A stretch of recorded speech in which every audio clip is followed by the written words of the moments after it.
Force part 6 में rough inclined plane से related कुछ प्रॉब्लम बताने जा रहे हैं। ये रफ इंक्लाइंड प्लेन ये हॉरिजॉन्टल है और ये रफ इंक्लाइंड प्लेन है। इसमें टू ब्लॉक कांटेक्ट में है और उनका जो कांटेक्ट सरफेस कांटेक्ट फोर्स है वो n है। और फर्स्ट ब्लॉक इसका मास m1, सेकंड ब्लॉक इसका मास m2। फर्स्ट ब्लॉक का इंडिविजुअल जो एक्सेलरेशन है वो a1 नॉट, सेकंड ब्लॉक पर जो एक्सेलरेशन है वो a2 नॉट है और फ्रिक्शन Fr1 Fr2 लग रहा है।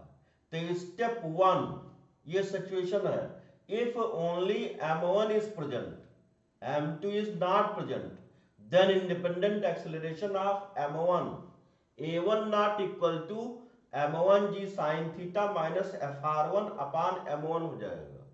ये net force upon total mass, तो नेट फोर्स कितना हो जाएगा?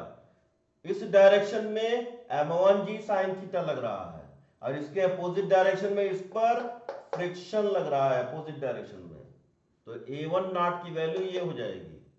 If only m2 is present, m1 is not present, then independent acceleration of m2 a2 not equal to net force m2 g sin theta minus fr2 upon m2। अब second step, if a1 not is greater than a2 not, अगर ये situation होता है a1 not mean इसका acceleration ज्यादा है इसके acceleration से, then blocks will move without contact, m1 will go ahead, m2 lag behind, m1 will be moving faster than m2 with values, तो a1 naught equal to m1 g minus fr1 upon m1, a2 naught equal to m2 g minus m2 g sine theta minus fr2 upon m2, यहां हो जाएगा m1 g sine theta और n equal to 0, इसमें contact force नहीं रहेगा।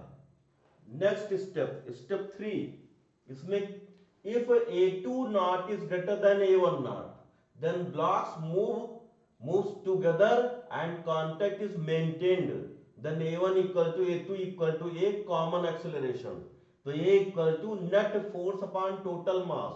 Net force कितना हो जाएगा? m1 g sin theta plus m2 g sin theta minus fr1 plus fr2 upon m1 plus m2 हो जाएगा। In this case the main pushing block is m2, the n is firstly applied by m2 on m1।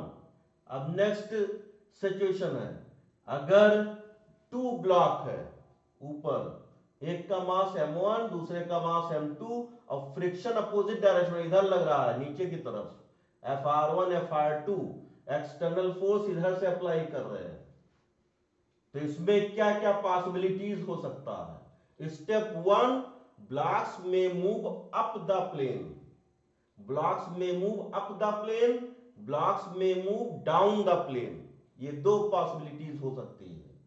तो इसमें step 2 में क्या है, if f is greater then m1 g sin theta plus m2 g sin theta plus fr1 plus fr2, अगर net force जितने भी लग रहे हैं दोनों ब्लॉक पर डाउनवर्ड डायरेक्शन में, उससे जो एक्सटर्नल फोर्स अपवर्ड डायरेक्शन लगा रहे हैं इसकी वैल्यू ज्यादा है, तब उस कंडीशन में क्या हो जाएगा? And blocks move up the plane with acceleration a, तो नेट एक्सेलरेशन कैसे फाइंड करेंगे?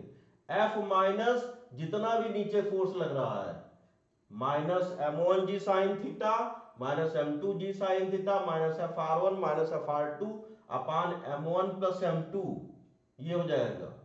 और नॉर्मल कांटेक्ट फोर्स कैसे फाइंड करेंगे? तो n equal to f minus m1 g sin theta minus fr1 minus n equal to m1 a हो जाएगा, तो n की वैल्यू ऐसे निकाल लेंगे, f minus m1 g sin theta minus fr1 minus m1 a। अब नेक्स्ट सिचुएशन, अगर friction upward direction लग रहा है, इस ब्लॉक का मास m1 m2 external force upward direction में और एक्सेलरेट नीचे हो रहा है, तब क्या होगा? There are two possibilities, that is either block get separated m1 moving faster than m2, or the other possibilities block together contact maintain. So step 4, it is also possible that the block do not move a1 equal to a2 equal to 0 if f less than equal to m1 g sin theta plus f r1 plus m2 g sin theta. Thank you.